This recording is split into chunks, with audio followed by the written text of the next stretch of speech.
یہ بات کہی تھی 2025 میں، میرے سے اس کی بات ہو رہی تھی، میں کچھ چیزیں جاننا چاہتا تھا، تو وہ بندہ کافی بہتر آدمی ہے اور سینئر رہنماؤں میں سے ایک ہے، تو میری اس سے بات ہو رہی تھی، اس نے مجھے بڑی زبردست بات کی، اس نے کہا عمران صاحب ہماری جو پالیسی ہے نا اس میں سب سے بڑی کامیابی یہ ہے کہ پی ٹی آئی کے لوگوں میں، عمران خان میں اور فوج کے اندر ایک ایسی لڑائی لگی رہے جس کی کبھی بھی کوئی نتیجے پہ نہ پہنچے، وہ یعنی فوج کو پیچھے ہٹنے کا بھی موقع نہ ملے، اور عمران خان صاحب جو ہیں وہ بھی اس لڑائی کو لڑتے رہیں۔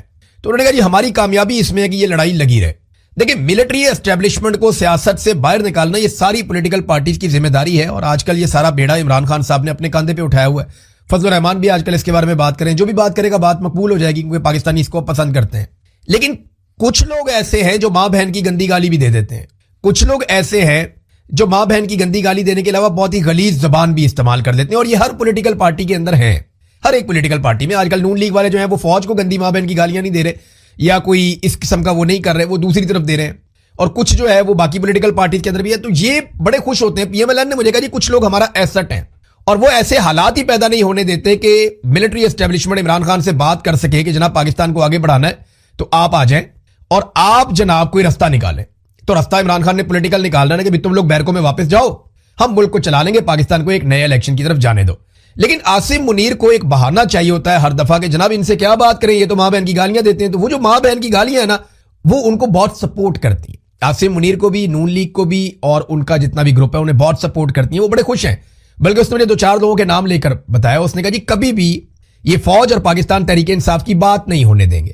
اچھا بات کرنے میں میری نظر میں کوئی حرج نہیں ہے، کسی کو اگر آپ نے ہٹانا ہے غلط کام سے تو آپ اسے بات کر کے ہٹائیں گے نا، بندوق سے تو آپ ہٹا نہیں سکتے، یعنی آپ اس کو یہی کہیں گے نا بھائی ہٹو، یہ تمہارا کام ہی نہیں ہے کرنے والا، تم جاؤ اپنی بیرکوں میں اپنے کام پہ جاؤ، ہمیں ہمارا کام کرنے دو، تو آپ بات کر کے ہی ہٹائیں گے نا۔ لیکن وہ بات کی نوبت بھی نہیں آتی جب اس قسم کے ان کو مل جاتے ہیں لوگ۔ بہرحال یہ اس کی رائے تھی اور میں نے آپ کے سامنے رکھ لی، بات تو لاجیکل لگتی ہے۔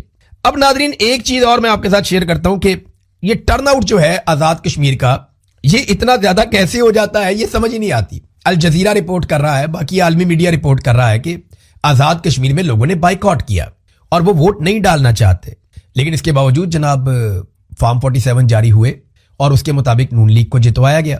دیکھیں اسٹیبلشمنٹ کو لگتا کیا ہے، یہ جو وہاں اس وقت سیکٹر کمانڈر ہے یا جو پورا ایک آپریٹرز کام کر رہا ہے ایجنسیوں کا، یا آپ ملٹری اسٹیبلشمنٹ کا کہہ لیں، ان کے دماغ میں یہ ہے کہ جیسے ہی آزاد کشمیر میں ایک نئی حکومت بن جائے گی تو معاملہ ٹل جائے گا، لمبے عرصے کے لیے ٹل جائے گا، اور ہم آزاد کشمیر پہ اپنا کنٹرول مکمل کر لیں گے اور مضبوط کر لیں گے، انہیں یہ لگتا ہے۔ لیکن کیا یہ ہو سکتا ہے؟ اس کا جواب ہے یہ نہیں ہو سکتا۔ وہ کیوں؟ 8 فروری 2024 کو پاکستان کی پوری ملٹری اسٹیبلشمنٹ یہ سمجھتی تھی کہ اگر ایک مرتبہ یہ الیکشن ہو گئے اور ان کے نتائج آ گئے اور پھر ایک نئی حکومت بن گئی تو پھر معاملہ حل ہو جائے گا، پھر چیزیں کنٹرول میں آ جائیں گی۔ لیکن آپ یہ دیکھیے کہ اب جو ملٹری اسٹیبلشمنٹ کا سب سے بڑا ماؤتھ پیس ہے، جو سب سے بڑا ان کا طوطا ہے، وہ خود بول رہا ہے، محسن نقوی، کہ جناب نظام پورا کا پورا کولیپس کر گیا ہے۔ کولیپسیے بیچارے جو ہیں، کولیپسیے وہ لوگ ہیں جن کو نظام بنا کر دیا گیا تھا، نواز شریف، زرداری، یہ تجربہ کار سارے جو کہتے تھے ہم بہت تجربہ کار ہیں، پاکستان کو زمین سے آسمان پر لے جائیں گے، یہاں سے یہ ملک اونچی اڑان کی طرف جائے گا، ہم نے جناب اڑان پاکستان لے کر آ گئے، SIFC لے کر آ گئے، بہت سارا کچھ۔ تو یہ جتنے بھی لوگ تھے جو بڑے بڑے دعوے کرتے تھے، یہ سارے کولیپسیے ہیں۔ یہ پاکستان کے کولیپس کرنے میں یا نظام کے کولیپس کرنے میں انہوں نے اپنا پورا رول پلے کیا۔ نظام تو چل ہی نہیں رہا نا، نظام کھڑا ہوا کس چیز پہ، اس کی بنیاد کس چیز پہ؟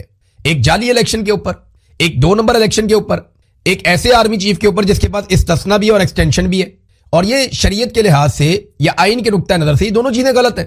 ایک جعلی عدلیہ کے اوپر نظام کھڑا کیا گیا، ایک ایسی عدلیہ کے اوپر جس کا پہلے وجود ہی نہیں تھا، آپ نے جعلی اسمبلی بنائی، اسے جعلی ترامیم کی، آپ نے آئین کے اندر ڈاکہ مارا اور آپ نے نئی عدالتیں بنا لی اپنی مرضی کی۔ تو پورا نظام یہ غلط بنیاد کے اوپر کھڑا ہوا ہے۔ تو جب آپ بنیاد غلط ڈالیں گے نا تو عمارت پوری کی پوری کولیپس کرے گی۔ اسی طرح آزاد کشمیر میں غلط بنیاد رکھ دی گئی ہے، یہ نظام چلنا نہیں ہے وہاں پہ۔ جو کولیپسیوں کا تجربہ پاکستان میں ہوا نا وہی آزاد کشمیر میں بھی ہوگا، یہ آپ لکھ کے محفوظ کر کے اپنے پاس رکھ لیں، ویسا ہی ہوگا جیسا پاکستان میں ہوا۔ اچھا نون لیگ کے لوگ جو ہے نا وہ تعریفیں کر رہے تھے، نعرے لگا رہے تھے، خوشیاں منا رہے تھے، تو مریم اورنگزیب کی ایک ویڈیو آئی میرے پاس، میں وہ دیکھ رہا تھا۔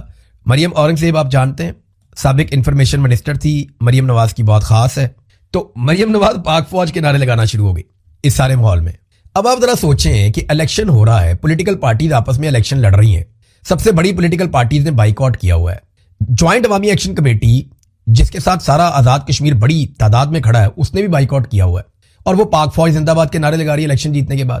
فوج کو یہ بات سوچنی چاہیے بطور ادارہ کہ عاصم منیر کی کارروائیوں کی وجہ سے یہ فوج اب ایسا لگنا شروع ہو گیا صرف نون لیگ کی فوج ہے. یہ جماعت اسلامی کی نہیں ہے, تحریک انصاف کی نہیں ہے, یہ پیپلز پارٹی کی نہیں ہے, یہ ANP کی نہیں ہے, یہ MQM کی نہیں ہے. MQM تو خود فوج کی ہے, یعنی وہ تو ہمیشہ ملٹری اسٹیبلشمنٹ کے ساتھ چلتے ہیں, کچھ اور جماعتیں بھی. تو یہ کیا فوج صرف پنجاب کی ایک GT روڈ کی پولیٹیکل پارٹی ہے جس کا نام ہے نون لیگ؟ تو فوج انہوں نے خرید لی ہے یا قبضہ کر لیا انہوں نے فوج کے اوپر. وہ پاک فوج زندہ باد کے نعرے لگا رہی ہے. بھئی تم نواز شریف کا نعرہ لگاؤ, اپنا بیانیہ پھیلاؤ, یعنی پنجاب پولیس زندہ باد کا نعرہ آپ کیوں نہیں لگاتے؟ وہ بھی تو ایک ادارہ ہے نا, وزارت داخلہ کے ماتحت ایک ادارہ ہے پاک فوج, آپ اس کے نعرے کیوں لگا رہے ہیں؟ الیکشن میں ان کا کیا کردار ہے؟ تو سادی بات یہ ہے کہ جہاں سے ان کو ووٹ پڑتا ہے نا, یہ وہی نعرے لگاتے ہیں. جو عوام کا ووٹ دیتے ہیں وہ عوام کا شکریہ ادا کرتے ہیں.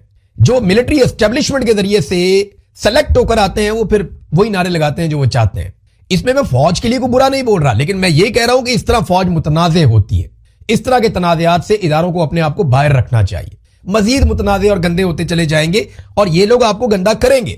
یاد رکھیے گا, اس کا تھوڑا سا آپ نے جھلک آج کل میں آپ نے دیکھی ہے. 28ویں آئینی ترمیم میں عاصم منیر صاحب کوئی بہت ساری نئی چیزیں کرنا چاہتے ہیں. نواز شریف اور زرداری نہیں چاہتے کہ وہ چیزیں ہوں. تو اس کے لیے آپ نے دیکھا پہلے فضل الرحمان لانچ ہوئے, پھر فضل الرحمان پہ کوئی مقدمہ بھی نہیں ہوا.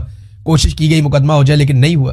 آپ خاطر جمع رکھیں, جتنا مرضی اختلاف کر دیں, یہ آپس میں اختلاف تو کر سکتے ہیں, لڑائی نہیں کر سکتے. اور کبھی ایسی لڑائی نہیں کریں گے جس سے کسی تیسرے کو فائدہ ہوگا. دیکھیں اس میں خواجہ آصف کی بے بسی کا آپ اندازہ کریں. یہ سٹیٹمنٹ ہے بڑا انٹرسٹنگ خواجہ آصف کا. وہ ایک پروگرام میں کہتے ہیں کہ محسن نقوی طاقتور ترین وزیر ہے. شہزاد اقبال صاحب کا پروگرام تھا. کئی معاملات میں وزیر اعظم کو بھی جواب دہ نہیں ہوتے محسن نقوی, اتنے طاقتور وزیر ہیں. کابینہ اجلاس میں صرف 2-3 بار انہیں دیکھا ہے, پارلیمنٹ میں 7-8 بار آئے ہوں گے. اگر محسن نقوی کہہ رہے ہیں کہ سسٹم ناکام ہو چکا تو پھر ہمیں گھر چلے جانا چاہیے. کیسی بے بسی کا اظہار کر رہا ہے وزیر دفاع آپ کا. اچھا یہ وزیر دفاع ہے, اس کے انڈر میں ایک سیکٹری دفاع ہے اور اس کے انڈر میں ایک آرمی چیف ہے. آپ اندازہ کریں کہ وہ آرمی چیف کا جو عزیز ہے وہ وزیر دفاع کا جو باس ہے اس کا باس بنا ہوا ہے, یعنی وزیر اعظم سے بھی تکڑا ہے.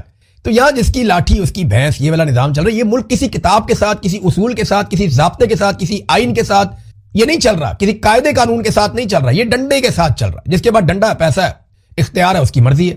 وہ دیکھا نا آپ نے, جج کے بچے نے, جج آصف, اس کے بچے نے 2 لڑکیوں کو گاڑی کے نیچے دے کر مارا, قتل کیا 2 لڑکیوں کو, نوجوان لڑکیوں کو گاڑی کے نیچے دے کر مارا. گاڑی بھی انلیگل, نان کسٹم, لائسنس بھی نہیں اس کے پاس, اور وہ مائنر تھا, اس نے جا کر مارا. اس کے باپ پہ پرچہ ہوتا, اس کے باپ کو استعفیٰ دینا پڑتا. یہ سارا کچھ ہونا چاہیے تھا. ہوا کیا؟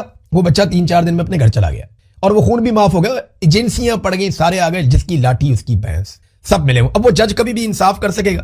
جب کبھی ایک کوئی ملٹری اسٹیبلشمنٹ سے فون جائے گا تو جج وہی کرے گا جو اس کو کہا جائے گا. اب عمران خان صاحب نا کچھ باتیں ایسی کر گئے ہیں جو ایگزیکٹلی وہی ہم پاکستان میں ہوتا ہوا دیکھ رہے ہیں اور لگاتار ہوتا ہوا دیکھ رہے ہیں. جو عمران خان کے سٹیٹمنٹ ہے نا وہ ایک ایک کر کے سارے سچ ثابت ہو رہے ہیں.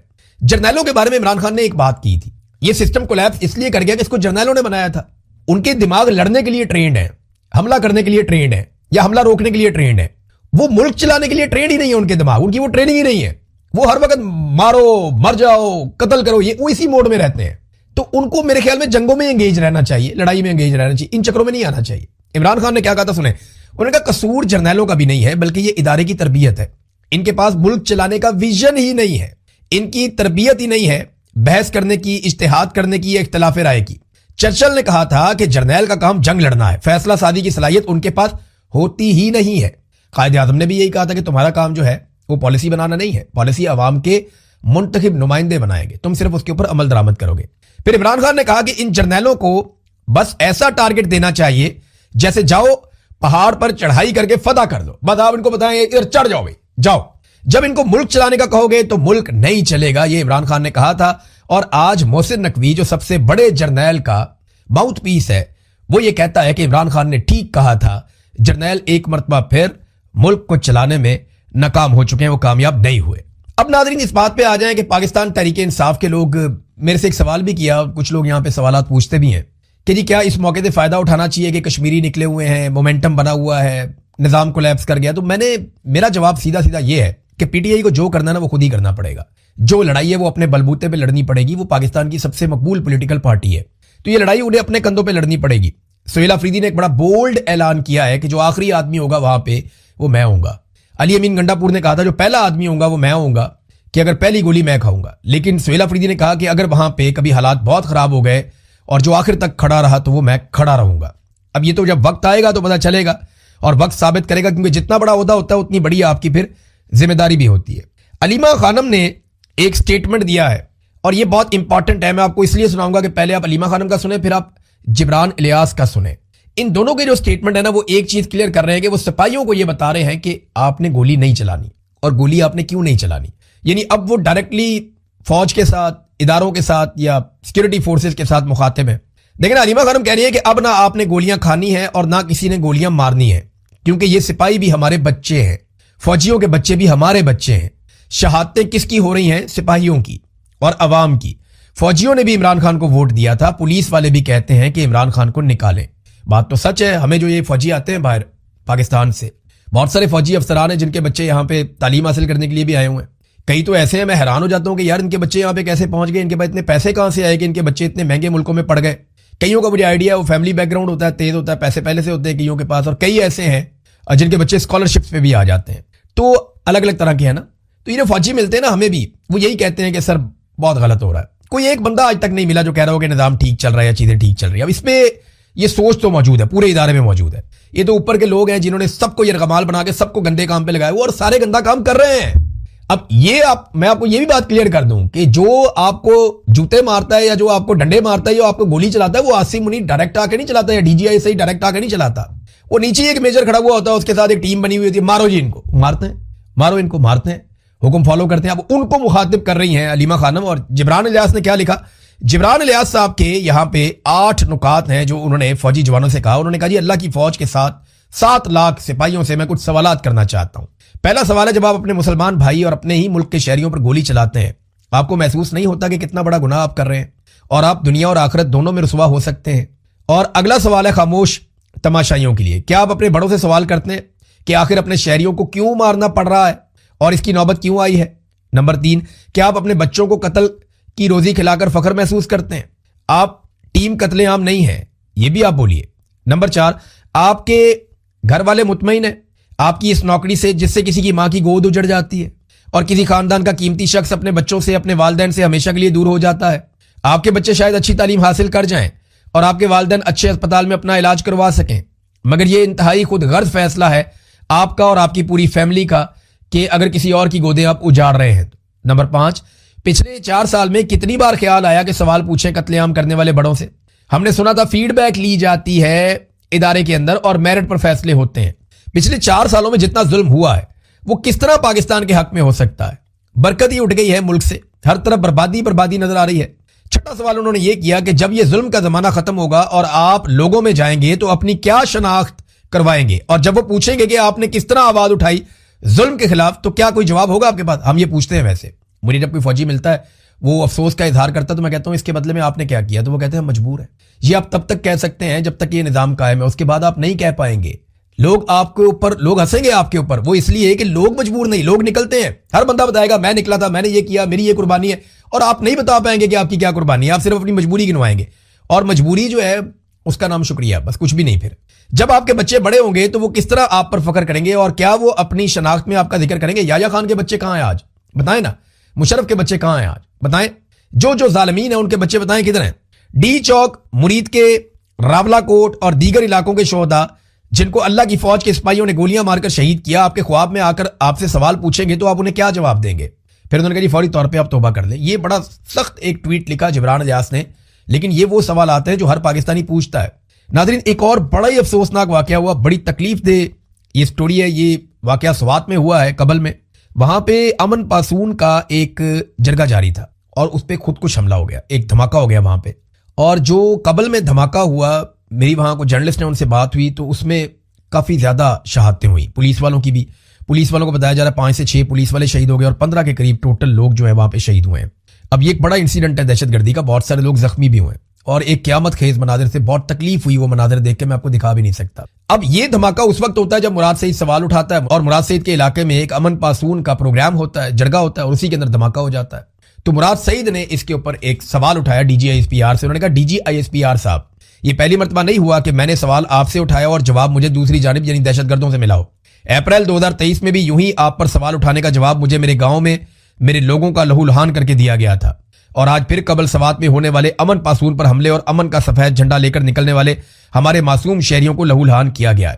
یعنی مراد سعید یہ کہہ رہے ہیں کہ دہشت گردوں کو کیونکہ فوج لے کر آئی ہے اور پالیسی کے تحت لے کر آئی ہے اور ہم روکتے رہے اور یہ لاتے رہے ہیں, تو وہ آج بھی ان کے لیے کام کر رہے ہیں. ہم جب بھی فوج سے سوال پوچھتے ہیں دہشت گرد ہمارے اوپر حملہ کر دیتے ہیں, ان کے کہنے کا مطلب یہ ہے. ناظرین کافی لمبا ہو گیا وی لاگ, خبریں ہیں میرے پاس اور بھی لیکن وہ نیکسٹ وی لاگ میں آپ کے سامنے رکھوں گا. اب تک کے لیے اتنی, اپنا خیال رکھیے گا, اپنے اس چینل کا بھی. اللہ حافظ.